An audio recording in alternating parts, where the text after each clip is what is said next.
Types of sampling में आज हम प्रोबेबिलिटी सैम्पलिंग कवर करेंगे और नेक्स्ट वीडियो में नॉन प्रोबेबिलिटी सैम्पलिंग देखेंगे। प्रोबेबिलिटी सैम्पलिंग यानी असंभाव्यता प्रतिचयन, इस तकनीक के बारे में जानेंगे कि प्रोबेबिलिटी सैम्पलिंग से कैसे हम सैम्पलिंग करते हैं और इसमें कितनी सारी अलग अलग विधियां या टेक्निक्स आती हैं। पहले की वीडियो में हम देख चुके हैं कि सैम्पलिंग टेक्निक्स को आमतौर पे दो ब्रॉड क्लासेस में डिवाइड किया जाता है। एक है प्रोबेबिलिटी सैम्पलिंग, जिसको आमतौर पे रैंडम सैम्पलिंग भी कहते हैं। दूसरा है नॉन प्रोबेबिलिटी सैम्पलिंग या नॉन रैंडम सैम्पलिंग। तो सैम्पलिंग टेक्निक कौन सी हम चुनेंगे, इससे पहले हमें ब्रॉड कैटेगरी कौन सी होगी, प्रोबेबिलिटी सैम्पलिंग में से चुनेंगे या नॉन प्रोबेबिलिटी सैम्पलिंग में से, ये तय करना होता है। जैसा आप डायग्राम में देख भी पा रहे हैं या फिगर में देख रहे हैं, सैम्पलिंग टेक्निक दो ब्रॉड हिस्सों में बांटी गई है। दो मुख्य हिस्से इसके हैं, प्रोबेबिलिटी सैम्पलिंग और नॉन प्रोबेबिलिटी सैम्पलिंग, और दोनों में ही कई सारी और तकनीकें आप देख रहे हैं। तो इस वीडियो में हम प्रोबेबिलिटी सैम्पलिंग की टेक्निक्स कवर करेंगे। प्रोबेबिलिटी सैम्पलिंग को आमतौर पर रैंडम सैम्पलिंग भी कहा जाता है। प्रोबेबिलिटी सैम्पलिंग उन तकनीकों को कहते हैं जिसमें सैंपल चुनने का तरीका ये होता है कि जो आपका सैम्पलिंग फ्रेम है जिसमें से आप सैंपल चुनेंगे, सैम्पलिंग फ्रेम आप जानते हैं पहले से कि उसमें जो भी हर एक इकाई होती है, चाहे व्यक्ति हो, चाहे वस्तु हो, चाहे जो भी चीजें हो, वो सारी हर एक सैम्पलिंग यूनिट या प्रतिचयन इकाई कहलाती है। हर सैम्पलिंग यूनिट जो सैम्पलिंग फ्रेम में है, अगर हर सैम्पलिंग यूनिट के सैंपल में चुने जाने की बराबर संभावना है, इक्वल प्रोबेबिलिटी है, सबके बराबर चांस हैं, तब हम कहते हैं कि ये तकनीक जो चुनाव की है, सैंपल चुनने की तकनीक है, ये प्रोबेबिलिटी सैंपलिंग टेक्निक है। यानी प्रोबेबिलिटी सैंपलिंग की हर तकनीक में क्या चीज कॉमन है कि इसमें हर व्यक्ति, हर वस्तु या जो भी सैंपलिंग यूनिट है, उसके सैंपल में चुने जाने की बराबर संभावना होती है, इक्वल चांस होता है सबका। उदाहरण अगर सिंपल सा लें तो मान लीजिए अगर आप चिट्स बनाते हैं किसी चीज का चयन करने के लिए, मान लीजिए कई सारे बच्चे हैं क्लास में, आपको कोई 10 बच्चे चुनने हैं और कोई खास आधार नहीं है, बस किन्हीं 10 बच्चों को चुन लेना है। तो कोई बायस ना हो, कोई ऐसा ना हो कि अपनी पसंद के ही लोग चुने जाएं या इस तरह से। तो आप क्या करेंगे, एक बॉक्स लेंगे, एक बाउल लेंगे, उसमें सब बच्चों का चिट्स पर नाम लिखेंगे और सारी चिट्स बिल्कुल समान कलर आकार की होंगी और एक ही तरह से मोड़ी जाएंगी। सब बच्चों का नाम लिख के आपने उस बाउल में डाल दिया या जो भी बॉक्स आपके पास हो, कोई भी चीज हो, उसमें डाल दिया। फिर उसमें से आप पूरा मिक्सअप करके कोई 10 चिट्स निकाल लेते हैं। तो ये एक प्रोबेबिलिटी सैम्पलिंग की टेक्निक हुई, ये रैंडम सैम्पलिंग की टेक्निक हुई, क्योंकि यहां जब आपने सब बच्चों के नाम चिट्स में करके डाले तो हर बच्चे की चुने जाने की बराबर संभावना थी। आपको नहीं पता था किसका नाम आएगा, लेकिन सबकी संभावना बराबर थी। अभी यहाँ ये ना करके अगर आप ये करते कि अल्फाबेटिकली सबका नाम रजिस्टर में लिखा होता है अटेंडेंस की, आपने वो लिया और पहले कोई 10 बच्चे चुन लिए, तो वहां सबके बराबर चांसेस नहीं थे चुने आने के, क्योंकि जाहिर सी बात है कि ABCD के क्रम में नाम लिखे होते हैं। पहले शुरुआती जो 8-10 नाम होंगे वो सारे A से हो सकते हैं या ABC तक मैक्सिमम हो सकता है, D तक हो सकता है, यानी जिनके भी नाम MNOPQR इस तरह से होंगे वो सारे छूट गए और पहले से ही समझ में आ गया कि भाई जब इस मेथड से लिया जा रहा है तो उनका तो कोई चांस ही नहीं है चुने जाने का, क्योंकि 10 ही लोग चाहिए। तो प्रोबेबिलिटी सैम्पलिंग का मतलब है कि हर व्यक्ति की बराबर संभावना हो चुने जाने की, तब हम कहेंगे कि वो मेथड प्रोबेबिलिटी सैम्पलिंग का मेथड है। अब टाइप्स की अगर हम बात करें, प्रोबेबिलिटी सैम्पलिंग के अंतर्गत भी कई तकनीकें आती हैं, तो हर एक तकनीक हम देखेंगे कि क्या है, उसके क्या फायदे हैं, क्या कमियां हैं और कैसे सिचुएशन में वो यूज कर सकते हैं। इसमें सबसे पहली टेक्निक जो हम देखेंगे वो है simple random sampling. Simple random sampling यही है कि हर व्यक्ति जो है आपके सैम्पलिंग फ्रेम में, उसका सैंपल में चुने जाने की संभावना जो है वो इक्वल है, बराबर है, सबकी समान संभावना है। तो एक तरह से simple random sampling probability sampling ही है, उसी का सबसे बेस्ट उदाहरण ही है सिंपल रैंडम सैम्पलिंग। इसमें लेकिन प्रॉब्लम क्या होती है सिंपल रैंडम सैम्पलिंग में, ये सबसे बेस्ट तरीका भी माना जाता है सैम्पलिंग करने का, क्योंकि यहाँ पे आप किसी के प्रति कोई पॉजिटिव अप्रोच है, किसी व्यक्ति के लिए, किसी के लिए कुछ नेगेटिव फीलिंग है, तो उसके आधार पे यहाँ पर भेदभाव नहीं होता, सबके बराबर चांसेस होते हैं सिलेक्ट होने के। लेकिन कमियां भी हैं इस मेथड में। कमियां क्या है कि आपको अगर सिंपल रैंडम सैम्पलिंग करनी है तो आपके पास सैम्पलिंग फ्रेम उपलब्ध होना चाहिए जिसमें सारे लोग मौजूद हों। अगर पॉपुलेशन के सारे लोग आपके सैम्पलिंग फ्रेम में नहीं है तो जाहिर सी बात है कि अगर सैम्पलिंग फ्रेम में कम ही लोग हैं तो सबके चुने जाने की बराबर संभावना नहीं हुई, क्योंकि उस पॉपुलेशन के वो लोग जिनका नाम उस लिस्ट में नहीं है वो तो छूट गए, उनको तो चांस ही नहीं मिला कि उनका भी कुछ संभावना होती सिलेक्ट होने की। तो ये हो जाता है कि पूरे पॉपुलेशन के नाम आपको उपलब्ध हो, उनकी लिस्ट उपलब्ध हो, ताकि उसमें से आप सबके बराबर चांसेस रहे चुने जाने के और फिर आप सैंपल ले सके। लेकिन ये काफी मुश्किल काम है, जैसा हमने लास्ट वीडियो में देखा भी था कि मान लीजिए अगर आपको कोई रिसर्च करना है पूरे इंडिया के छात्र और छात्राओं पर, अब सबके ऊपर कर पाना संभव नहीं है, इतनी बड़ी जनसंख्या पे आप नहीं कर सकते हैं स्टडी, तो आप एक सैंपल लेंगे, एक प्रतिदर्श लेंगे, छोटा समूह एक बनाएंगे जिसमें ये सारे लोग का कुछ प्रतिनिधित्व हो पाए, सब लोग का कुछ रिप्रेजेंटेशन हो पाए अलग अलग प्रदेशों से, और सब लोग शामिल हो पाए उसमें कुछ कुछ संख्या में। अब यहाँ पे दिक्कत ये है कि आपको वो पूरी लिस्ट चाहिए सभी लोगों की, पूरे इंडिया के सभी छात्र छात्राओं की एक लिस्ट आपके पास उपलब्ध होनी चाहिए। अगर उसमें से कुछ नाम छूटे, नहीं उपलब्ध हो पाए, कोई और दिक्कतें हुई, तो वहां पे आप सिंपल रैंडम सैम्पलिंग नहीं कर सकते, क्योंकि जो लोग छूट गए उस लिस्ट में आने से उनकी बराबर संभावना नहीं रही चुने जाने की उन लोगों की तुलना में जो कि लिस्ट में थे। जो लिस्ट में थे उनके तो चांसेस है कि वो चुने जाएंगे सैंपल में, पर जो लिस्ट में आ ही नहीं सके उनके चांसेस नहीं रह गए। लेकिन यही दिक्कत है कि उतनी बड़ी लिस्ट प्राप्त कर पाना, मैनेज कर पाना, पा सकना, ये मुश्किल काम होता है। तो ये एक कमी है सिंपल रैंडम सैंपल में। तो बेसिकली सिंपल रैंडम सैम्पलिंग में सैम्पलिंग होती कैसे है, जैसा हमने अभी एग्जांपल आपको लिया कि चिट बनाकर नाम डाल दिया, उसके आधार पे मिक्स करके कुछ भी चिट उठाकर निकाल लिया। तो रैंडमली बिना किसी प्लान्ड तरीके के बस जो हाथ में आ गया उसको ले लिया, इस आधार पे आप कर सकते हैं। तो सिंपल रैंडम सैम्पलिंग में जब आप इतनी बड़ी लिस्ट लेकर बैठेंगे और सब लोग उसमें शामिल होने चाहिए, तो उसमें से रैंडमली चुन पाना भी बहुत कठिन कार्य होता है, ये भी काफी मुश्किल चीजें हैं। फिर दूसरी प्रॉब्लम एक ये आती है कि कुछ अध्ययनों में, खासकर जिसमें सर्वेक्षण वगैरह आप यूज कर रहे हैं या व्यक्तिगत आप साक्षात्कार आपको लेना है लोगों का, तो उस केस में आपको सिंपल रैंडम सैंपल यूज करना बहुत मुश्किल है, खासकर अगर आप जिस समूह में डाटा लेना चाहते हैं वो लोग अलग अलग हिस्सों में हो, अलग अलग भौगोलिक जगहों पर हो। कोई एक बनारस में है, कोई एक गया में है, कोई एक मथुरा में है, कोई एक दिल्ली में है। अब इस तरह के लोगों पर फिर आपको डाटा लेने के लिए छोटा ही समूह हो, आपका सैंपल भले छोटा हो, अपने 50 ही लोग सिलेक्ट किए हो बड़ी पॉपुलेशन में से, पर क्योंकि आपने रैंडमली चूज किया है तो आपको उतनी जगह भाग दौड़ के जाना पड़ेगा जहां जहां के लोग सिलेक्ट हुए हैं, ताकि आप उनसे डाटा ले सकें। और एक और दिक्कत जो इसमें आएगी कि एरर की संभावना भी इसमें बढ़ जाती है।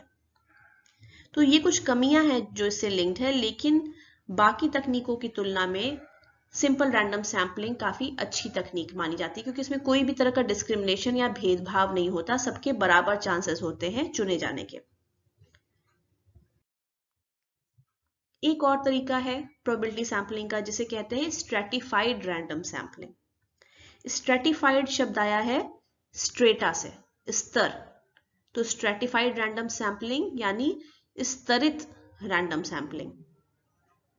अब इसमें क्या होता है, इसमें मान लीजिए आपका जो पॉपुलेशन है जिस पर आपको अध्ययन करना था, जो आपकी जनसंख्या थी, वो अलग अलग उपसमूहों में बटी। जैसे मान लीजिए हम ही ने जो एग्जाम्पल लिया था लास्ट वीडियो में और अभी भी हमने डिस्कस किया कि मान लीजिए आपको एक शोध करना है, एक अध्ययन करना है पूरे भारत के सभी छात्र छात्राओं पर। अब ये इतना बड़ा समूह है और इसमें साफ तौर पे आपको दिखेगा कि कई सारे अलग अलग खंड बटे हुए हैं। जैसे एक तो मेजर डिफरेंस आपको दिख रहा है कि मेल और फीमेल, छात्र और छात्राएं, दो समूह हो गया, दो उप समूह हो गए आपके पूरे पॉपुलेशन में, कि एक छात्रों का गुट हो गया, एक छात्राओं का हो गया। इसी तरह और भी कई आधार पे इनको और अलग अलग टुकड़ों में बांट सकते हैं, कि कुछ हैं जो ग्रेजुएशन वाले सिर्फ बच्चे हैं, कुछ है पोस्ट ग्रेजुएशन वाले बच्चे हैं, कुछ पीएचडी वाले बच्चे हैं, कुछ स्कूल लेवल के बच्चे हैं। तो इस तरह से कई सारे खंडों में ये बांटा जा सकता है। जब आपकी पॉपुलेशन काफी बड़ी हो और अलग अलग खंडों में बटी हो, अगर इस केस में आप सिंपल रैंडम सैम्पलिंग यूज करेंगे तो काफी संभावना है कि एक समूह के ही लोग आ जाएं और दूसरा समूह पूरा अछूता रह जाए।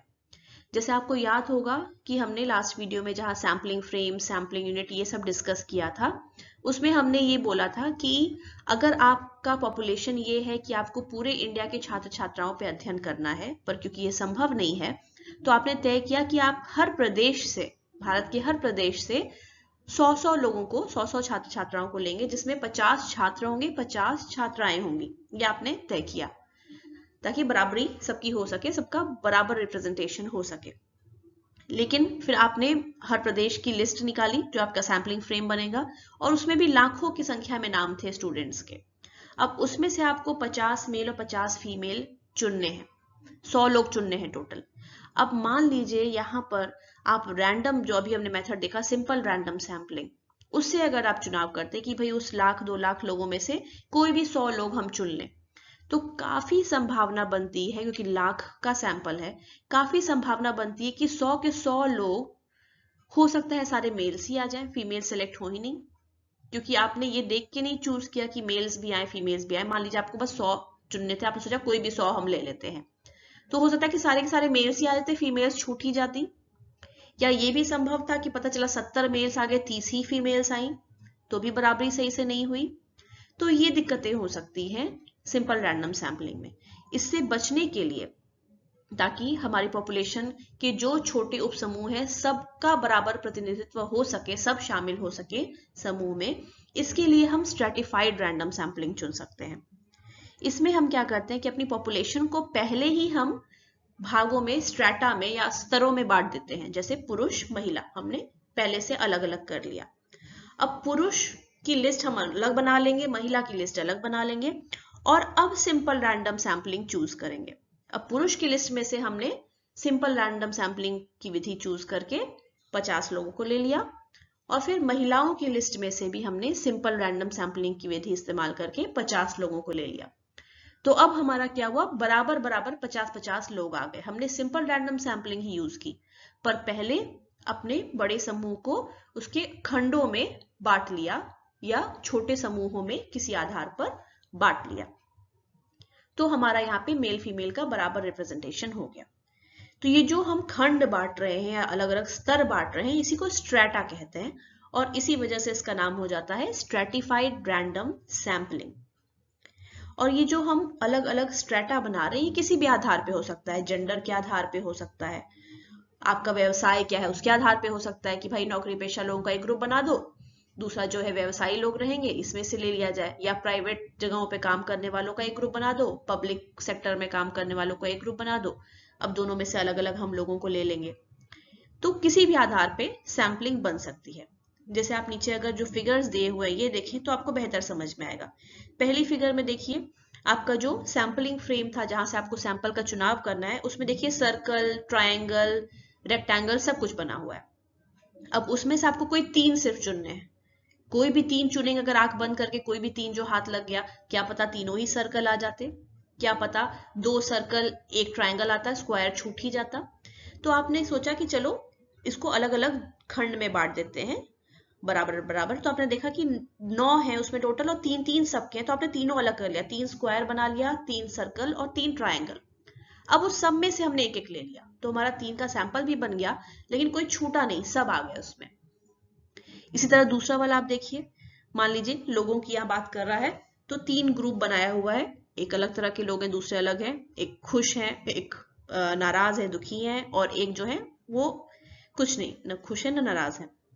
अब ये जो 9 लोग हैं टोटल, इसमें से हमें कोई भी 3 चुनने होते सिंपल रैंडम सैम्पलिंग की विधि से, तो जरूरी नहीं है कि हर खंड से एक एक 2-2 लोग आ ही जाते, नहीं संभव होता। हो सकता है कि तीनों ही तीनों एक ही ग्रुप के आ जाते। तो यहाँ पर हमने पहले इनको अलग अलग कैटेगरी में डिवाइड कर दिया इस आधार पर, और फिर हर एक में से सिंपल रैंडम सैम्पलिंग विधि से एक एक ले लिया, तो हमारा सैंपल फाइनली बन गया। जैसे थर्ड जो फिगर है उसमें भी आप देख रहे हैं पूरा पॉपुलेशन है। अब पॉपुलेशन को हमने दो भागों में बांट दिया, मेल्स अलग फीमेल्स अलग। अब मेल्स में से कुछ लोग ले लिए जितने हमें लेने थे सैंपल में, और फीमेल्स में से भी ले लिए, तो दोनों का बराबर प्रतिनिधित्व हो गया, दोनों का रिप्रेजेंटेशन हो गया। ऐसा नहीं हुआ कि सिर्फ मेल्स ही आ गए हो सारे के सारे या सिर्फ फीमेल्स आ गई हो, दोनों ग्रुप्स के लोग इसमें शामिल हो गए सैंपल में। अगला टाइप जो है क्लस्टर सैंपलिंग, जिसको एरिया सैंपलिंग भी कहते हैं। हालांकि ये मेथड ज्योग्राफी वगैरह जैसे सोशल साइंसेस जो हैं उसमें ज्यादा इस्तेमाल होता है, लेकिन साइकोलॉजी के फील्ड में भी इसका यूज हो सकता है। जब आपको रिसर्च करना हो और जिस भौगोलिक क्षेत्र में करना है जहां के लोग लेने वो बहुत बड़ा हिस्सा है, जैसा इसका परफेक्ट एग्जाम्पल है जो हम लोग अभी तक लेकर चल रहे हैं पिछले वीडियो से, कि आपको पूरे भारतवर्ष के छात्र और छात्राओं पर अध्ययन करना हो। अब पूरा भारतवर्ष एक बड़ा भौगोलिक हिस्सा है, बहुत मुश्किल है कि पूरे में से आप डाटा ले सके या इतने सारे हिस्सों में जाकर डाटा आप ले सके। अगर हर प्रदेश से भी आप लेना चाहेंगे तो भी बहुत कठिन कार्य है, दुरूह कार्य है ये। तो इसमें हम क्या कर सकते हैं कि हमने इस पूरे भौगोलिक क्षेत्र को अलग अलग खंडों में बांट दिया, इसको क्लस्टर कहेंगे या एरियाज में बांट दिया।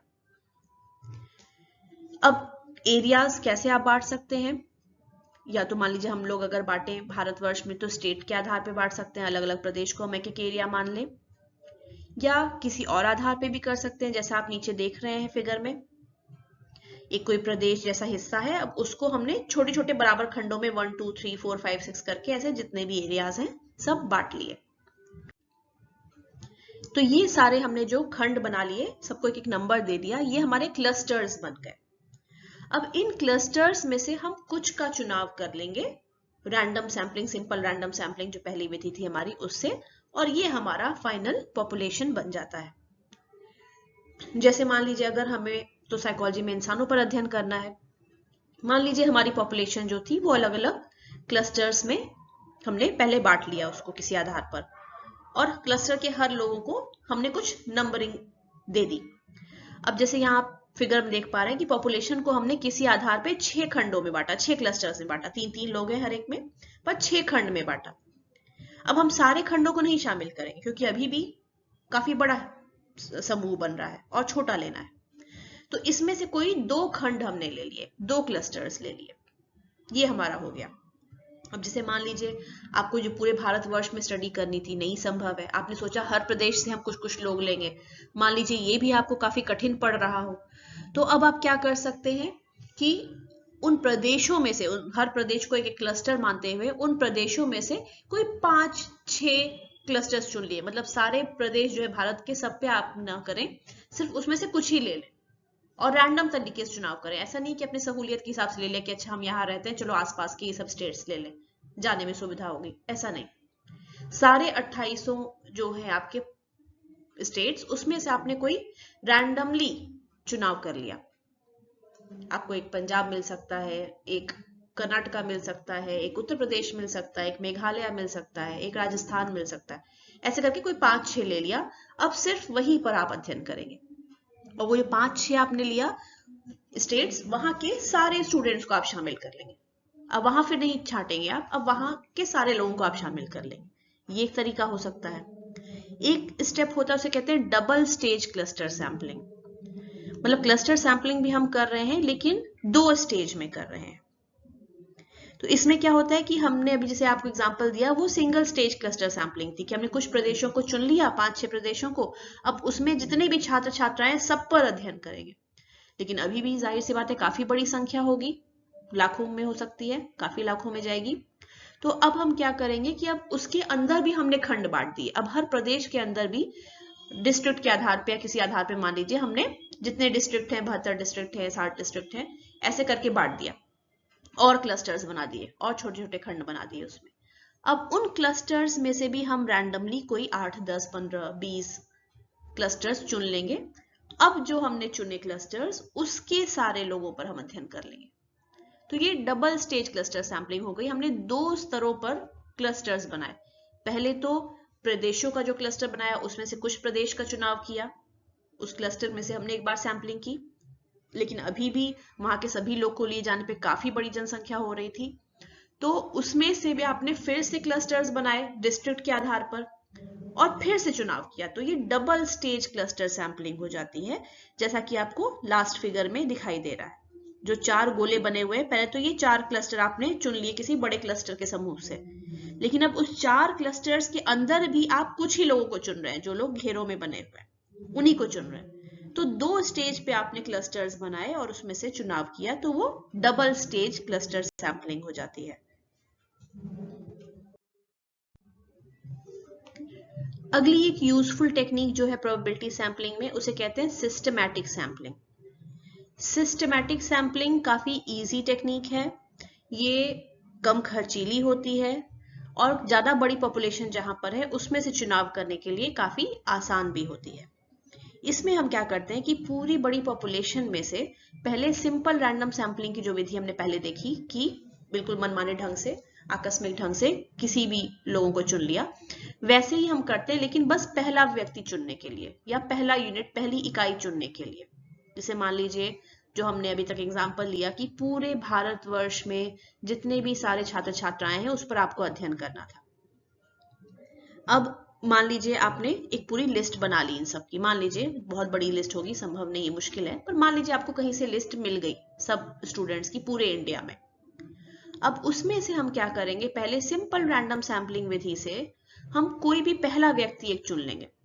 लिस्ट रहेगी किसी ना किसी आधार पे होगी, मान लीजिए प्रांतों के आधार पे के बाद एक सबके नाम लिखे हुए हैं या अल्फाबेटिकली ही नाम लिखे हुए हैं, जो भी तरीके से हो। तो इस तरह से हमारे पास कोई लिस्ट है, हमने पहले रैंडमली कोई भी व्यक्ति चुन लिया। अभी एग्जाम्पल लेने के लिए मान लेते हैं कि 100 लोगों की लिस्ट थी। मान लीजिए 100 लोग तो नहीं है इंडिया में, सिर्फ छात्र छात्राओं में करोड़ों में है, पर मान लेते हैं कि 100 बच्चों की लिस्ट आपकी बनी टोटल। अब उस 100 में से पहले मान लीजिए आंख बंद करके जैसे भी करके आपने एक रैंडमली चुन लिया। मान लीजिए आपके हाथ में नंबर आया 29, तो 29 नंबर पे जिस भी व्यक्ति का नाम लिखा होगा हम उसको अपने सैंपल में चुन लेंगे। तो पहला व्यक्ति हमने जो चुना वो सिंपल रैंडम मेथड से चुना, पर आगे अब हम इस विधि से नहीं चुनेंगे। अब हम कोई संख्या तय कर लेते हैं अपने मन से, जैसे मान लीजिए हर 5वां, हर 8वां, हर 10वां कोई एक हमने तय कर लिया। मान लीजिए हमने तय किया हर 5वां व्यक्ति, तो पहला व्यक्ति तो हमने रैंडमली चुना था, 29 नंबर पे जो व्यक्ति था उसको हमने अपने सैंपल में रख लिया, पर अब वहां से लेके हर 5वां व्यक्ति चुना जाएगा। तो 29 नंबर का व्यक्ति चुना गया, तो अब अगला व्यक्ति जो 34वें नंबर पे जिसका नाम मेंशन होगा उसको हम ले लेंगे। अब उसके बाद अगला व्यक्ति जो 39 नंबर पे जिसका नाम मेंशन होगा उसको ले लेंगे। ऐसे ही 5 ऐड करते करते करते करते हम करते जाएंगे। 100 के क्लोज अगर पहुंच जाएंगे तो फिर से वहां से शुरू करते हैं। मान लीजिए 98 तक हम पहुंचे और फिर हमें 5 ऐड करना है, तो अब हम तीसरे नंबर वाला व्यक्ति था वो ले लेंगे। अगर वो पहले से नहीं चुना गया है तो उसको हम शामिल कर लेंगे। या अंत में पहुंच गए तो टेक्निक बदल सकते हैं कि अब फिर पहले रैंडमली कोई व्यक्ति चुन ले और वहां से अब हर दूसरा व्यक्ति या हर 7वां व्यक्ति या हर 11वां व्यक्ति लेना शुरू करेंगे। ये तब तक करते रहेंगे जब तक हमें सैंपल में जितने लोग चाहिए उतनी संख्या पूरी ना हो जाए कि भाई हमें 100 में से 50 लोग चुनने थे, 50 आ गए। तब तक हम इस विधि से सिलेक्शन करते जाते हैं। जैसे आप नीचे फिगर में देख सकते हैं, पहला वाला देखिए कि पॉपुलेशन आपके पास है, सबको कुछ ना कुछ क्रम या संख्या दे दी जाती है, 1 से 12 तक सबको संख्या दे दी गई है। अब जो भी सिलेक्ट करने वाला है, जो भी शोध करता है, उसने मान लीजिए रैंडम तरीके से चुनाव किया, उसके हाथ में लगा नंबर 2, तो नंबर 2 वाले व्यक्ति को पहले उसने ले लिया।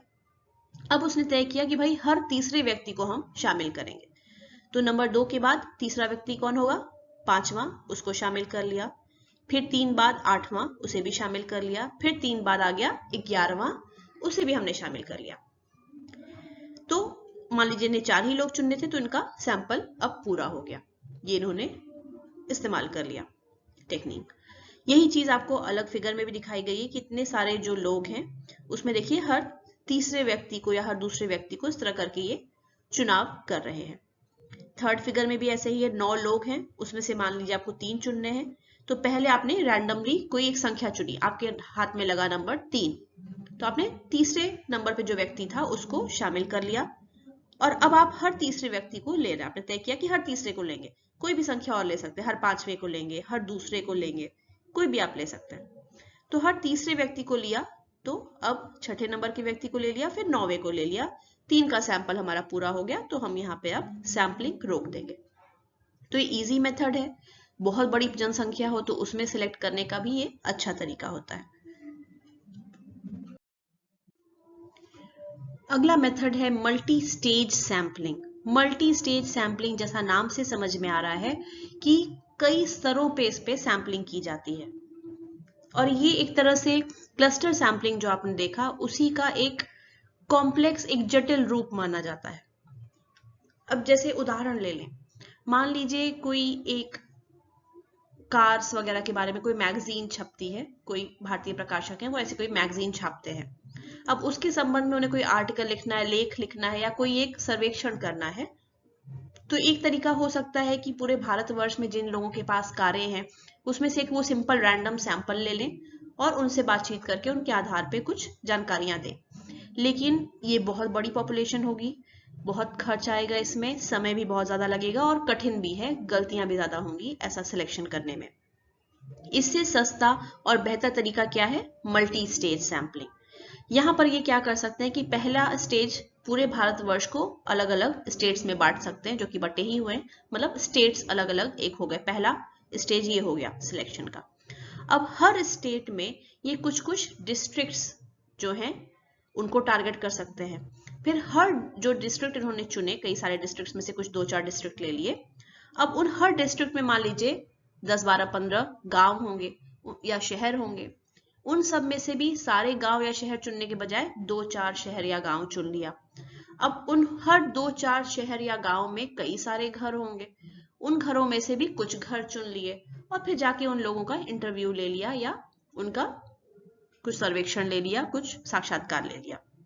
तो यहाँ पर ये क्या किया इन्होंने कि हर स्टेज पे थोड़ी थोड़ी सैंपलिंग करते गए। तो क्लस्टर्स में बांटते जा रहे हैं पूरे एरिया को और छोटा सैंपल करते जा रहे हैं और छोटे छोटे समूहों को लेते जा रहे हैं। जैसे एक और एग्जांपल यहाँ पे अगर आप फिगर में देखें, मान लीजिए केरल राज्य जो है वहां पर कोई अध्ययन करना है। अब केरल राज्य जो है उसको तीन हिस्से में किसी आधार पे वो बटे हुए हैं। उसमें से इन्होंने कोई 5 डिस्ट्रिक्ट चुन लिए। ये 6 जो थे, 3 होमोलोगस एरिया और 3 जोन्स, इन 6 एरियाज में से इन्होंने कोई 5 डिस्ट्रिक्ट चुन लिए। कोयट्टम, थ्रिसूर, वयनाड, कन्नूर, कोल्लम, इस तरह की 5 डिस्ट्रिक्ट इन्होंने चुन लिए। अब उस 5 डिस्ट्रिक्ट में भी इन्होंने देखा कि भाई कई सारे गांव के एरिया हैं, कई शहरी इलाके भी हैं। तो गांव के एरिया में पंचायत होंगे, शहरी इलाके में म्यूनिसिपैलिटीज होंगी या म्यूनिसिपल कॉर्पोरेशन होंगे। उनमें से भी इन्होंने कुछ कुछ पंचायतें और कुछ कुछ म्यूनिसिपैलिटी वाले एरिया चुन लिए, सारे नहीं, कुछ चुने उसमें से। तो देखिए यहाँ पे हर स्टेज पे सैंपलिंग हो रही है। पहले तो सारे इंडिया के पॉपुलेशन में से, सारे स्टेट्स में से इन्होंने एक स्टेट को रैंडमली चुना, केरल। अब केरल में भी इतने सारे डिस्ट्रिक्ट है, कोई 5 ही डिस्ट्रिक्ट चुने। अब उस 5 डिस्ट्रिक्ट में भी कई सारे गांव और शहरी एरिया हैं, उन्होंने कुछ पंचायती एरिया और कुछ म्यूनिसिपैलिटी वाले एरिया चुने। अब हर पंचायती एरिया या म्यूनिसिपैलिटी एरिया वाले में कई सारे गवर्नमेंट स्कूल्स भी हैं, कई सारे प्राइवेट स्कूल्स भी हैं। उन सारे में से भी इन्होंने कुछ गवर्नमेंट स्कूल चुने और कुछ प्राइवेट स्कूल चुने। अब उनमें से भी इन्होंने कुछ कुछ क्लासेस चुनी और जो क्लासेस चुनी उस क्लास के जाके सारे स्टूडेंट्स पर इन्होंने जो भी अध्ययन करना था वो कर लिया। तो यहाँ पर एक स्टेज पे नहीं, कई स्टेज पे सैंपलिंग हो रही है। पहले पूरे प्रदेशों में कोई एक प्रदेश चुना, पहली सैंपलिंग। अब उस प्रदेश में जितने सारे भी डिस्ट्रिक्ट हैं उसमें से कुछ 5-10 डिस्ट्रिक्ट चुन लिए, दूसरा स्टेज सैंपलिंग। अब उन डिस्ट्रिक्ट्स में से कुछ गांव और कुछ शहरी इलाकों को चुना, तीसरे स्टेज की सैंपलिंग। अब हर गांव शहरी इलाका जो हमने चुना उसमें जितने भी गवर्नमेंट और प्राइवेट स्कूल्स हैं उसमें से कुछ गवर्नमेंट स्कूल और कुछ प्राइवेट स्कूल चुने, चौथे स्टेज की सैंपलिंग। अब हर जो भी हमने फाइनली जो गवर्नमेंट और प्राइवेट स्कूल्स चुने उसमें से कई सारी क्लासेस हैं, 1 से 12 तक क्लासेस हैं। कोई क्लासेस हमने रैंडमली चुनी कि कक्षा 5 और 9 से ही लेंगे, तो ये हमने फिर एक स्टेज पे सैंपलिंग की। अब उसमें जाकर कक्षा 5 और 9 जो भी स्कूल्स हमने चुने थे गवर्नमेंट वाले और प्राइवेट, उसमें जाके हर बच्चे पर हमने अध्ययन कर लिया। तो ये मल्टी स्टेज सैंपलिंग है, कई स्टेजेस में हम सैंपलिंग कर रहे हैं। ये भी एक प्रोबेबिलिटी सैंपलिंग का अच्छा तरीका है। अभी तक आपने जो भी प्रोबेबिलिटी सैम्पलिंग की टेक्निक्स देखी, 5 मेन टेक्निक्स देखी हैं, वो यहाँ पर दिखाई गई हैं, सिवाय मल्टी स्टेज सैम्पलिंग के, जो कि क्लस्टर सैम्पलिंग का ही एक जटिल रूप है या वृहद रूप है, इसलिए उसको यहाँ पर नहीं दिखाया गया है। अब यहाँ आप एक तरह से कंपैरिजन करके देख सकते हैं इन सैम्पलिंग के टेक्निक्स में। पहला तो सिंपल रैंडम सैम्पलिंग, जहां पर आपकी पॉपुलेशन अगर परिभाषित है, क्लियर कट है आपके पास, तो उसमें से बिल्कुल रैंडम तरीके से, यानी बिना किसी नियम के, बिना किसी पैटर्न के, आपने जितने लोग चाहिए थे सैंपल के लिए, मान लीजिए 5 लोग चुनने हैं, तो 5 लोगों का चुनाव कर लिया। जैसे आंख बंद करके आप चिट्स उठाते हैं या कोई भी लोगों को ले लेते हैं, इस तरह से आपने सिंपल रैंडम सैम्पलिंग से कोई 5 लोग चुन लिए। स्ट्रैटिफाइड सैम्पलिंग में क्या है कि किसी आधार पे आपने लोगों को अलग अलग स्तरों में बांट दिया। जैसे आप ये पॉपुलेशन देख रहे हैं जो दिखाया गया है एग्जाम्पल में, कुछ लोग ग्रे कलर में दिखाए हुए हैं, कुछ ऑरेंज में दिखाए हुए हैं। अब कोई भी आधार हो सकता है, मान लीजिए मेल फीमेल हो या अपर क्लास लोअर क्लास लोग हों, कोई भी और आधार हो सकता है। तो 2 इस तरह से दिखाया हुआ है, तो उसके आधार पर इन्होंने पूरे पॉपुलेशन को 2 समूहों में बांट ही दिया, और फिर हर समूह में से हमने सिंपल रैंडम मेथड, जो पहला वाला हमने देखा, उस विधि से लोगों का चुनाव कर लिया। अब क्योंकि 5 लोग चुने जाने थे, और जब आपने जो स्ट्रेटा बनाया, जो स्तर डिवाइड किए, तो आपको दिखा कि भाई ग्रे वाले में ज्यादा लोग हैं और ऑरेंज वाले में कम है, और सही तरह से उनका रिप्रेजेंटेशन हो पाए, तो इसके लिए आपने 3 लोग ग्रे वाले पार्ट में से चुन लिए और 2 आपने चुन लिए जो कि ऑरेंज वाले ग्रुप में से आ रहे हैं। तो इससे क्या हो रहा है कि एक आपने जो सैंपल बनाया, 5 लोग भी उसमें आ गए, और ऐसा नहीं हुआ कि कोई छूटा। जो दोनों मेन ग्रुप्स थे अलग अलग बटे हुए, सब में से लोग शामिल हो गए। अगर आपने ऐसा नहीं किया होता, सिंपल रैंडम तरीके से किया होता, जैसा आप ऊपर देख रहे हैं, ऊपर के एग्जाम्पल में अगर आप देखिए, तो जो लोग चुने गए, यानी जो बॉक्स में दिखाए जा रहे हैं, उसमें देखिए सिर्फ एक ऑरेंज वाला पर्सन है और 4 ग्रे वाले ही आ गए हैं। क्या पता वो 5वां भी ऑरेंज ना आता, ग्रे वाला ही शामिल हो जाता, तो एक समूह पूरा छूट जाता सैंपल में सिलेक्ट होने से। इस प्रॉब्लम से बचने के लिए स्ट्रैटिफाइड सैंपल में हम पहले ही स्ट्रेटा में बांट देते हैं और फिर सिलेक्शन करते हैं। सिलेक्शन जब हम स्ट्रेटा एक बार बांट लेते हैं, तो उस स्ट्रेटा में से जब सिलेक्शन कर रहे हैं 2 और लोगों का या 3 लोगों का एक तरफ से, वो सिंपल रैंडम मेथड से ही कर रहे हैं बिना किसी नियम के। अब आते हैं सिस्टमैटिक सैंपल पे। सिस्टमैटिक सैंपल में क्या था कि पहला व्यक्ति या पहला इकाई जो हम चुन रहे हैं, वो तो रैंडम विधि से चुन रहे हैं, जैसा सिंपल रैंडम सैंपल में करते हैं। पर पहला जब हमने चुन लिया, तो उसके बाद एक फिक्स पैटर्न फॉलो करते हैं। हर दूसरा, हर 5वां, हर 9वां, हर 11वां, हर 50वां कोई एक नियम तय कर लेंगे और उन्हीं व्यक्तियों को चुनेंगे। जैसे इसमें एग्जाम्पल में क्या दिखाया हुआ है कि सिस्टमैटिक सैंपल में क्या किया, पहला जो आंख बंद करके या रैंडम तरीके से चुनाव किया, तो सेकंड नंबर पे जो व्यक्ति था उसका नाम हाथ में आया।